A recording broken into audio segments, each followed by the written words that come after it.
아멘. 아멘. 우리 인생의 희로애락의 인생 가운데 결혼을 하고 또 가정을 이루고 자녀를 낳아서 양육하다 보면은 부모로서 자녀를 향해 갖는 그런 애틋한 마음이 있습니다. 특별히 아마 이 가운데도 계실 텐데 자녀 가운데 여러모로 연약함을 갖고 태어난 자녀를 두신 분이라면 더 그럴 겁니다. 여러분은 잘 모르시겠지만 저는 어릴 때 많이 좀 아프면서 자랐습니다. 그러니까 조퇴도 굉장히 많이 하고 병원 신세도 많이 졌는데 저희 어머니가 저를 보면서 그렇게 안타까워하시고 또 불쌍히 여겨 주셨습니다. 그러니까 저는 괜찮은데 저를 바라보는 그 어머니의 눈빛은 어머니의 마음은 늘 이렇게 긍휼히 여기는 마음이었어요. 지금 내년이면 저도 이제 50살이 되는데 지금 저희 어머니가 저를 바라보는 눈빛이 아주 오래전이나 지금이나 똑같습니다. 그만큼 어머니가 아들을 그렇게 사랑해 주십니다. 제가 그 사랑으로 오늘의 제가 있게 되었습니다. 이게 얼마나 감사한지 모릅니다. 근데 저도 마찬가지인 것 같아요. 자녀를 낳아서 우리 아이들이 이제 건강하게 잘 자라주어서 감사한데 부모로서 자녀를 향해 가지는 그런 마음이 있고 또 부모가 되어 보니까 우리 어머니가 우리 아버지가 이렇게 사랑했구나. 근데 저는 솔직히 제 아들, 딸을 저희 어머니가 저를 사랑해 주신 것만큼은 못 사랑해요. 못 따라가겠더라고요. 저는 못 따라가겠어요. 그렇게 하지 못하더라고요. 아무리 생각해도. 그러니까 그만큼 많은 사랑을 받았는데 보시면 늘 자녀들이 잘하는 게 아니죠. 때로는 부족한 것도 있고 좀 아쉬운 것도 있고 안타까운 것도 있습니다. 그래도 내 자녀이죠. 좀 곁길로 가도 좀 넘어지고 자빠져도 누가 뭐라고 해도 내 자녀입니다. 그 자녀를 바라보는 부모님의 특별한 눈빛, 특별한 시선이 있습니다. 이 같은 맥락에서 오늘 하나님이 이스라엘 백성을 바라보는 그 눈빛과 시선도 마찬가지입니다. 사실 이스라엘이요, 하나님 많이 아프게 했습니다. 그러니까 하나님이 그렇게 구원해 주시고 보호해 주시고 사랑해 주심에도 불구하고 이스라엘은 하나님 마음을 많이 아프게 했습니다. 자기 마음대로 생각하고 자기 생각대로 하고 드센 고집을 꺾을 줄 모르는 거예요. 그렇게 살다 보니까 이렇게 쿵 들이받기도 하고 저렇게 쿵 크고 작은 사고도 내고요. 결국에는 이스라엘이라는 나라가 망하기까지 할 만큼 아주 위태롭게 되죠. 바벨론 포로로 70년 동안 포로 생활을 합니다. 이걸 바라보는 하나님 아버지 마음이 어떨까요? 잘 됐다, 고소하다, 요 녀석 쌤통이다 그러고 보겠습니까? 내 자녀인데 그러지 않죠. 얼마나 마음이 아프시겠습니까? 부모의 심정으로 이스라엘을 바라보면요, 그 마음이 충분히 짐작이 됩니다. 하나님은 그런 저들에게 다시 한번 회복의 은혜를 주세요. 너무나 마음이 아프고 너무나 속상하지만 그럼에도 불구하고 측은히 바라보시는 하나님께서 이스라엘을 포로에서 자유롭게 해주십니다. 그렇게 오랜 동안 포로에서 자유케 된 자가 기억할 말씀을 우리 좀 함께 나누기 원하는데 첫 번째로는 두려워하지 말고 겁내지 않는 거예요. 70년의 포로 생활을 통해서 저들은 바벨론에서 살아남는 법을 배웠습니다. 몸에 충분히 체득했어요. 어떻게 하면 바벨론 사람들의 눈밖에 나지 않는지도 잘 알고 있습니다. 그러니까 이곳에서 살아남기 위해서 무던히도 애쓴 저들입니다. 그런 저들을 향해 하나님이 이렇게 말씀하십니다. 1절, 2절인데요. 나의 종 야곱, 내가 택한 이스라엘아, 이제 들으라. 너를 만들고 너를 모태에서부터 지어낸 너를 도와줄 여호와가 이같이 말하노라. 나의 종 야곱 내가 택한 여수르나 두려워하지 말라. 70년 포로 생활한 이스라엘에게 가장 먼저 뭐라고 하냐면 이스라엘아 이제 들으라. 좀 들으라는 거예요. 말을 하면 귀 기울여서 좀 들으라는 겁니다. 하나님이 어떤 하나님입니까? 너를 만들고 모태에서 지으신 하나님 여호와다라고 이야기해요. 여수르나 여기서 이렇게 말하고 있는데 의로운 자, 옳은 자라는 뜻의 애칭입니다. 사실 나의 종 야곱아, 야곱아 이렇게 부르고 또 여수르나 이렇게 불러요. 야곱은 어떤 뜻이에요? 형의 발 뒤꿈치를 잡다. 남의 것을 빼앗다. 심하게 말하면 도둑놈 이런 뜻이에요. 야곱이라는 이름 자체가. 지금 뭐라고 불러요? 여수르나 이렇게 불러요. 여수르는 의로운 자라는 뜻이에요.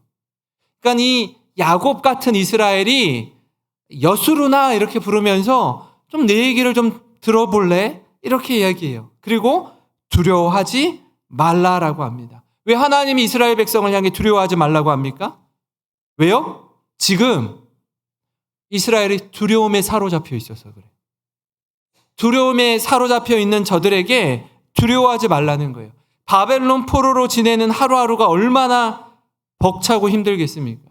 하루, 이틀, 한 달, 두 달, 1년, 2년이 아니에요. 70년이에요. 70년 포로로 살아가는 게 얼마나 많이 지치고 힘들겠습니까? 8절에도 다시 한번 이렇게 말씀하는데요. 같이 한번 읽어보겠습니다. 시작. 너희는 두려워하지 말며 겁내지 말라. 내가 예로부터 너희에게 듣게 하지 아니하였느냐? 알리지 아니하였느냐? 너희는 나의 증인이라. 나 외에 신이 있겠느냐? 과연 반석은 없나니 다른 신이 있음을 내가 알지 못하노라. 아멘. 하나님이 이렇게 말하는 이유가 뭐라고요? 이스라엘이 두려움에 사로잡혀 있어서 그래요. 그 두려움 넘어 이스라엘을 구원할 하나님을 믿고 의지하라는 것입니다. 사랑하는 성도 여러분, 여러분 인생 가운데 아마 몇몇 분들은 저는요, 이 바벨론 포로 70년의 생활처럼 제 인생의 대부분이 너무나 힘들고 어려웠습니다. 라고 고백하는 분들도 계실 겁니다. 도대체 이 고난이 언제 끝나는 건지, 죽어야 끝나는 건지 잘 모르는 분이 계시다면 우리를 인도하시는 하나님, 우리를 끝까지 책임지시는 하나님, 그 하나님을 신뢰하며 두려워하거나 겁내지 말고 믿음의 경주를 완주하시는 우리 모든 성도님 되시길 주님의 이름으로 축원합니다. 그런가 하면요, 여러분 포로에서 자유케 된 자가 기억할 말씀 두 번째는 뭐냐면 하나님 자녀로서의 정체성을 갖는 것입니다. 우리가 누구인지 아는 것 너무나 중요합니다. 이스라엘 백성이요, 예수님을 십자가에 못 박게 하고 난 이후에 거의 2000년 동안, 지금 70년이 아니라 2000년 동안 1945년인가요? 48년인가? 이때 이스라엘이 독립하거든요. 1945년 정도 될 거예요. 48년이네요. 보니까 48년에 이스라엘이라는 나라를 다시 세우고 회복할 때까지 세계 전역에서 흩어진 유대인, 일컬어 디아스포라 유대인으로 지내면서 살아가는데 놀랍게도 땅이 없는데, 머무는 땅이 한 평도 없는데 정체성을 가지고 있으니까 2000년이 지나는데도 이스라엘이라는 나라를 다시 세울 수 있었던 거예요. 바뀌지 않는 거예요. 흔들리지 않는 겁니다. 왜요? 저들의 정체성을 잃지 않았기 때문입니다. 물론 이와 관련해서 이슈가 되는 부분이 많이 있지만 여기서는 굳이 다루지 않겠습니다. 우리도 마찬가지입니다. 세상에서 그리스도인으로 살아가는 건 역시 마찬가지. 내가 누구인지 알고 세상에서 그리스도인으로 사는 것 너무나 중요합니다. 왜냐하면 그 정체성을 가지고 말하기도 하고 행동하기도 하기 때문이에요. 예를 들어볼까요? 학교 다니는 학생들은요, 학교 갈 때 뭐 입고 가죠? 교복 입고 가요. 누가 봐도 학생이에요. 교복을 입고 가방을 메고 어딘가 가고 있다? 학생이에요, 학생. 모두가 다 알게 되죠. 제복이 주는 또 힘이 있습니다. 군인들은 뭘 입어요? 군복을 입습니다. 그죠? 군복을 입어요. 경찰관은요? 경찰 제복을 입어요. 소방관은요? 소방관이 입는 소방복을 입습니다. 의사도 간호사도 마찬가지입니다. 제복을 입으면 거기에 맞는 행동을 하게 되어 있습니다. 그리스도인 역시 마찬가지입니다.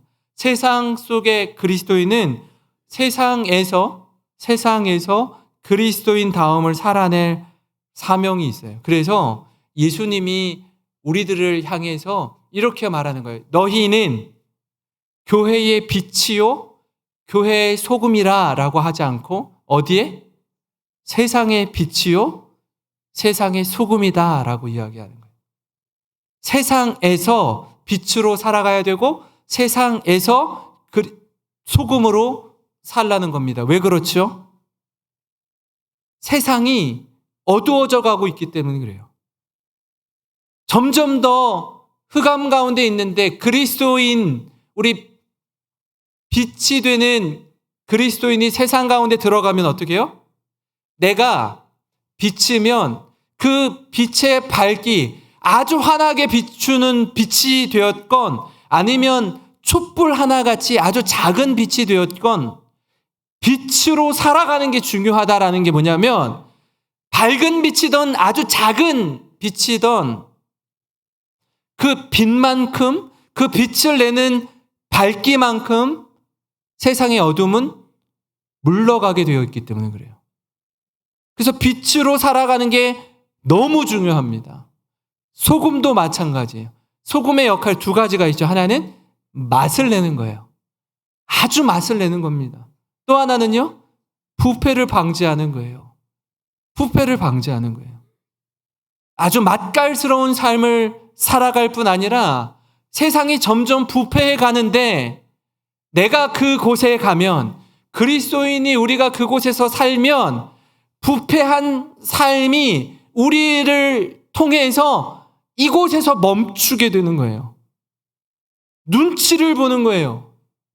이게 의례껏 당연했는데 이게 그냥 통상 하던 관행이라고 이야기하는데 여러분이 그곳에 딱 서 있는 순간 사람들이 관행이라고 여기는 불법을, 잘못된 일들을 더 이상 눈치 보면서 자연스럽게 행동하지 못하게 하는, 부패를 막는 소금의 역할을 하는 겁니다.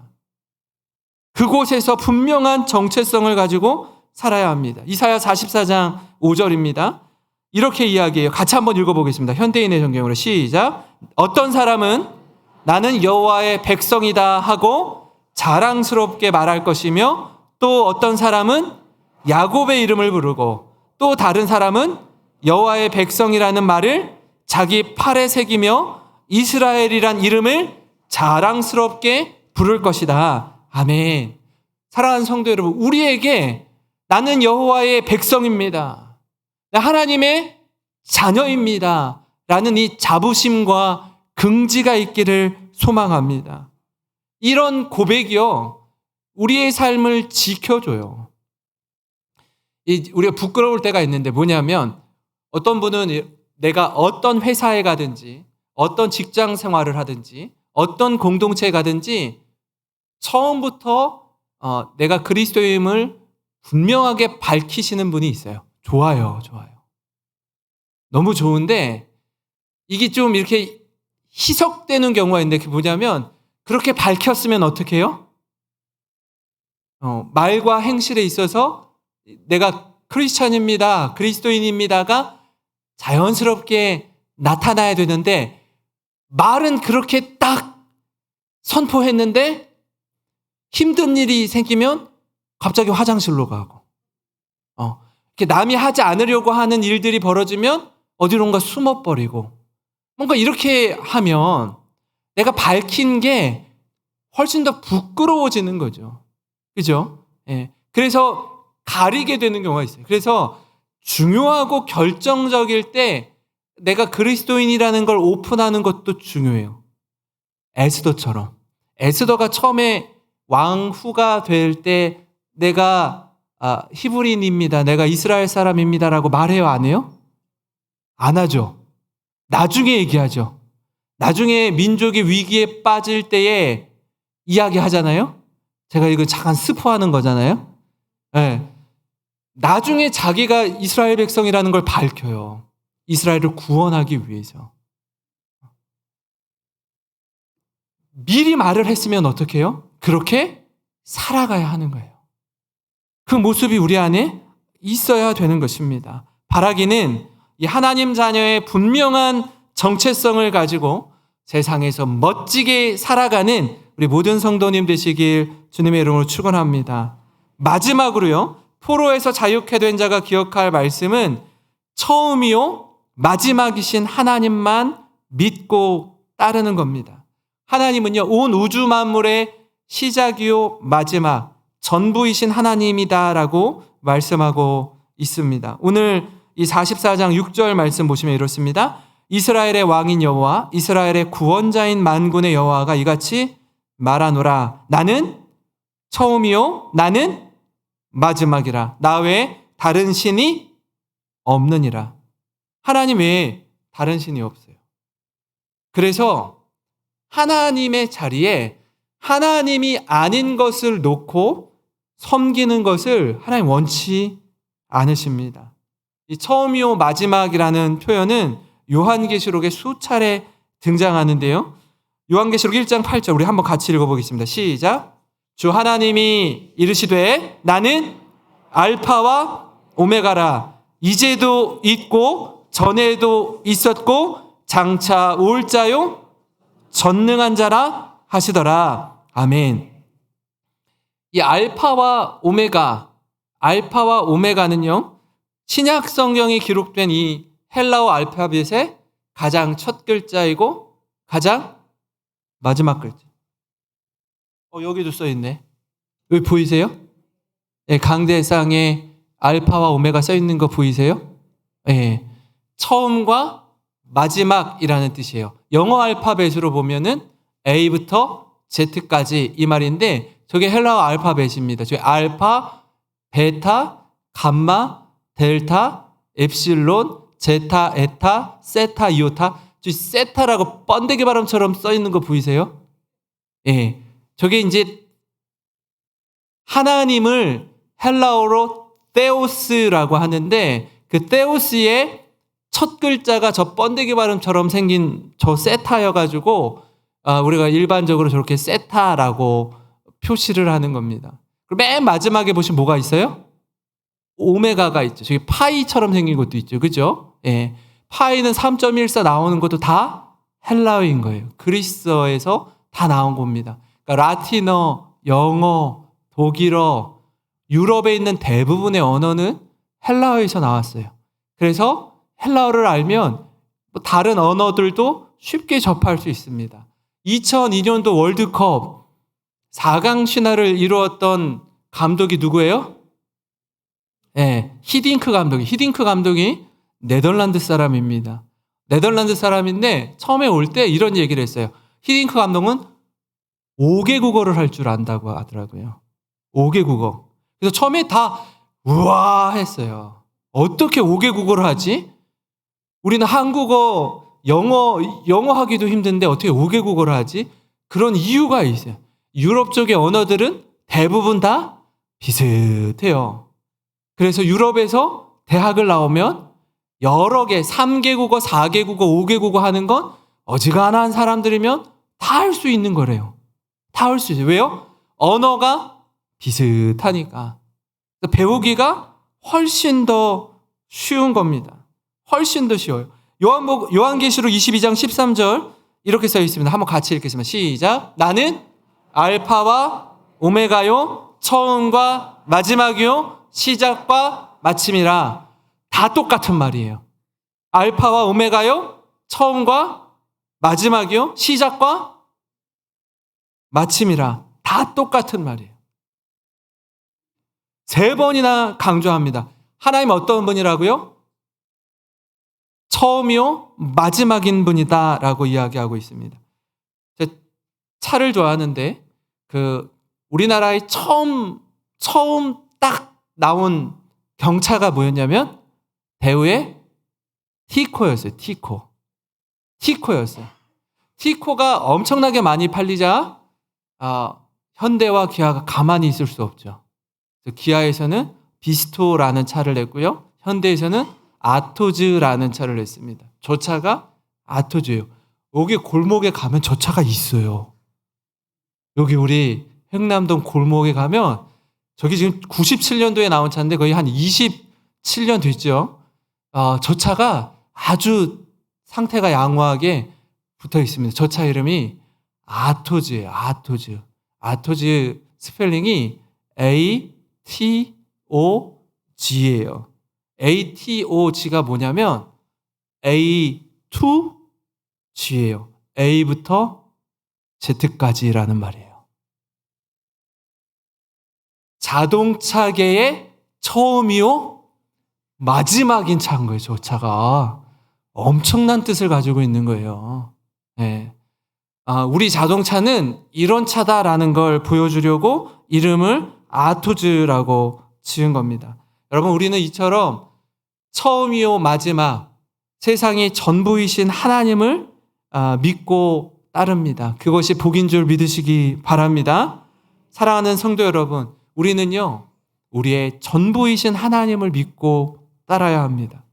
두려움에 사로잡히지 말고 분명한 하나님 자녀로서의 정체성을 가지고 하나님을 믿고 따를 때 하나님 주시는 그 복과 은혜를 누리시기를 주님의 이름으로 축원합니다. 우리 같이 기도하겠습니다.